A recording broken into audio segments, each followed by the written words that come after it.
right, example 5, 2t plus 5m squared. So if a number is squared, that means you multiply it by itself. So now this is not just a number, this is a binomial. So that means we have to multiply the binomial by itself. So it means 2t plus 5m times 2t plus 5m. So we're going to rewrite that out.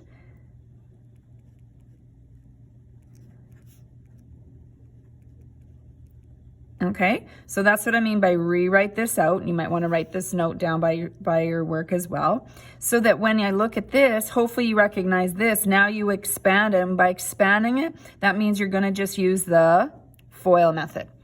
Okay, FOIL method stands for first, outside, inside, last. So that's how we're going to multiply it. So it's actually like the first example on this page and what we'd done previously. So 2t times 2t is 4t squared. That's first. Outside, 2t plus 5m is plus 10. M and t just go multiplied together. So when you have two different variables, m times t is just mt. 5m times 2 is plus 10mt. Now, you could write tm. That's okay. We usually tend to try and put it in alphabetical order.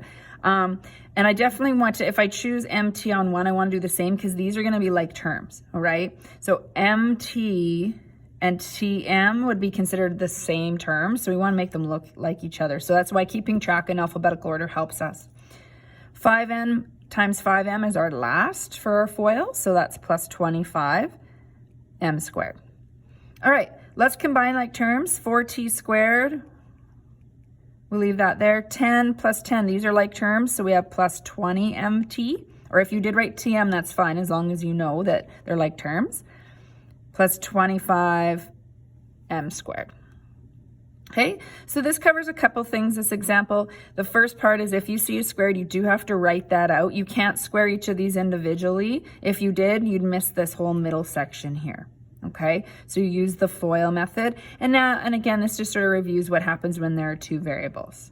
All right, you can try number 6 on your own. This is another one where you're multiplying the binomial through the brackets. It's just that you have two different variables that you're multiplying.